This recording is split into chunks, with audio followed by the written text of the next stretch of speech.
École normale supérieure, 2006. Nous pouvons commencer par cette question.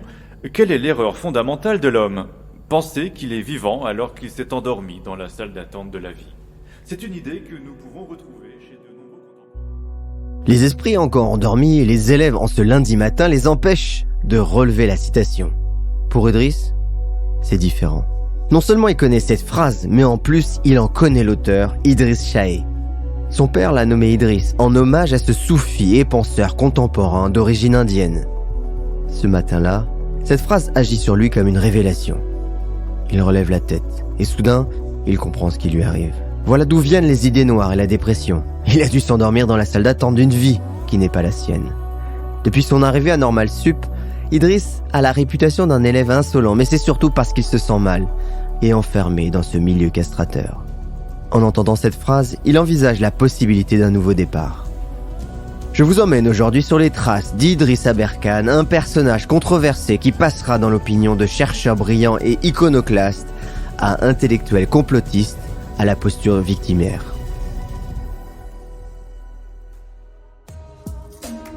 Bienvenue sur Il était une fois l'entrepreneur, le podcast où je vous raconte les histoires des entrepreneurs. Car oui, entreprendre est toute une histoire. Je m'appelle Laurent Broa et ce podcast est produit par Inspire Média. Donc, suite au débarquement des Alliés, Bon Idriss, ça suffit maintenant. La prochaine fois que je te vois retourner, tu prends la porte. Mais monsieur, c'est pas moi. Tu me prends pour un lapin de 6 semaines. Je te vois, Idriss, avec mes yeux. On peut choisir de voir les choses autrement et affirmer que c'est vous le responsable, monsieur. Si vous aviez une attitude moins désinvolte, peut-être parviendrez-vous à tenir votre classe. Le lycéen a encore une fois dépassé les bornes et se fait renvoyer 3 jours. Au sein du corps professoral, les avis sur Idriss sont partagés. Si certains louent sa curiosité et le fait qu'il ne soit jamais à court de questions, d'autres ne supportent pas son arrogance. Ce fils d'agrégé détonne dans cette banlieue où la plupart des élèves voient leur avenir plombé par le discours ambiant. Pour Idriss, les choses sont différentes si on les regarde de près. Son père est chercheur au commissariat à l'énergie atomique et sa mère agrégée de mathématiques. Une fois son bac S en poche, Idriss entame des études à l'université de Paris-Orsay. Brillant, il se situe dans le 1% des meilleurs élèves et comme il brigue déjà l'école normale supérieure, ses professeurs lui font une lettre de recommandation pour intégrer cette école où le concours d'admission vient d'être supprimé. Il intègre alors Normal Sup, mais force est de reconnaître qu'il n'est pas fait pour le moule de la méritocratie française, à un tel point que, peu à peu, il sombre dans la dépression. À ce moment-là, il comprend qu'il suit, sans imagination, le parcours d'enseignant-chercheur de ses parents. Il est comme endormi dans une salle d'attente.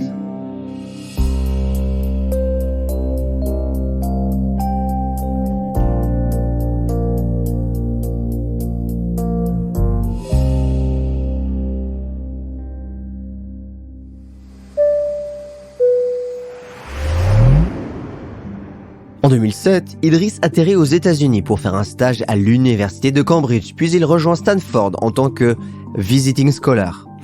Alors si les mots sonnent bien dans la langue de Shakespeare, le statut d'étudiant invité, traduit en français, se révèle moins prestigieux. Le visiting scholar n'est ni chercheur ni élève de Stanford, il est simple invité qui bénéficie de l'accès à la bibliothèque et à certains cours s'il le souhaite. De retour en France, il intègre alors l'école polytechnique où il commence une thèse en sciences de gestion à l'université de Paris-Saclay. Il reste attiré par les grandes études et les écoles prestigieuses.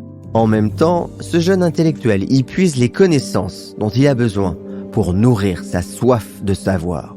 En parallèle, Idriss commence une préparation militaire supérieure dans la marine. C'est un stage de 15 jours pour se préparer à devenir officier, mais qui n'en donne pas le statut pour autant. Ça n'empêchera pas Idriss de consacrer une ligne de son CV à son titre d'officier de la marine au milieu de ses nombreux autres titres. Il passe les années suivantes à collectionner les doctorats et les passages dans les écoles les plus en vue. À 30 ans, Idriss affiche un CV brillant et hors norme. Un curriculum vitae qui se lit comme les décorations d'un vétéran lors d'une commémoration nationale. Monsieur Idriss Aberkane, docteur en diplomatie et politique, Centre d'études diplomatiques et stratégiques de Paris, accrédité ASIC, CEDS 2013. Docteur en études méditerranéennes et littérature comparée, Université de Strasbourg, 2014. Docteur bidisciplinaire en neurosciences cognitives et économie de la connaissance appliquée à la gestion, École Polytechnique, Université Paris-Saclay, 2016. Idriss est un jeune homme brillant, certes, mais sa soif de reconnaissance le pousse parfois à enjoliver la vérité. Sur les 3 doctorats, 2 lui sont vraiment reconnus et le reste de son CV affiche de nombreuses ambivalences et approximations. Mais le jeune homme se sent de plus en plus entrepreneur et il compte bien se servir de son curriculum comme d'une porte d'entrée vers la réussite.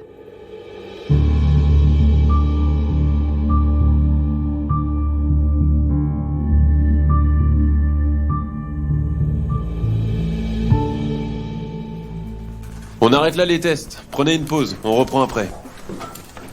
Caroline, il y a de la fatigue et du mauvais stress. Dans cette situation, les candidats ne donneront rien.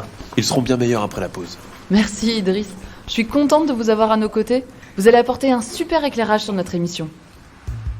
Idriss Aberkane est comme un poisson dans l'eau pour aider à préparer cette nouvelle émission sur TF1, Les Extraordinaires. Il s'agit de mettre en avant des personnes ordinaires dotées d'un talent hors du commun. Il apporte son aide et sa caution scientifique en tant que chercheur en neurosciences.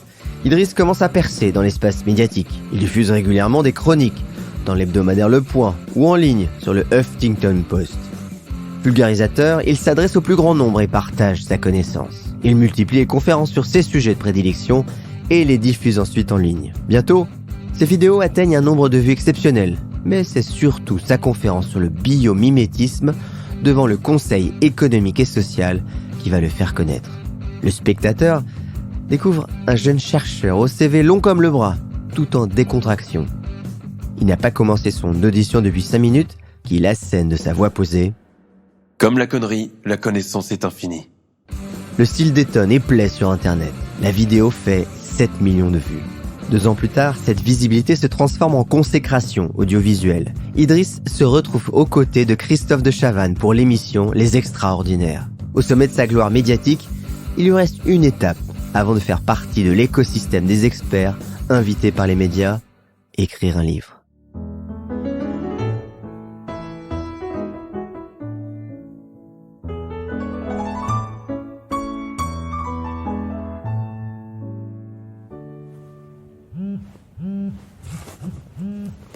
Bonjour, monsieur Aberkane. Ici Roman Perusset, des éditions Robert Laffont. Oui, j'attendais votre appel. Christophe m'a prévenu. Ah, très bien alors. Écoutez, chez Robert Laffont, nous nous intéressons beaucoup à la science et à sa vulgarisation. Plus concrètement, nous cherchons un auteur pour parler du cerveau et des récentes découvertes en neurosciences. Nous avons pensé à vous. Seriez-vous intéressé ?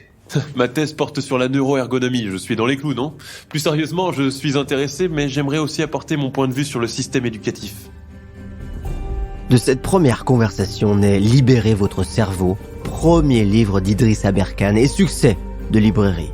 Un livre qui lui fait franchir une nouvelle marche dans la notoriété, celle où se côtoient les admirateurs et les détracteurs. Mais ça, c'est une autre histoire à découvrir au prochain épisode.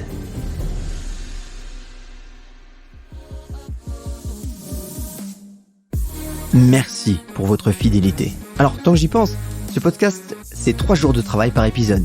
Évidemment, tout ce travail, c'est une équipe derrière. Merci donc à Thibaut Viotte, Marie Camier, Sarah Brevet pour l'écriture et Frédéric Kukovicic pour le son. Mais aussi tous les acteurs, puisqu'il y a beaucoup d'acteurs, vous l'avez entendu, qui interviennent dans les dialogues. Fabien, Gaël, Jean-François, Céline, bref, c'est une véritable équipe qui travaille pour vous faire les meilleurs épisodes. Pensez bien d'ailleurs à mettre des étoiles et à parler de ce podcast autour de vous si vous avez appris des choses ou si vous avez été inspiré. Et ça, c'est une autre histoire au prochain épisode.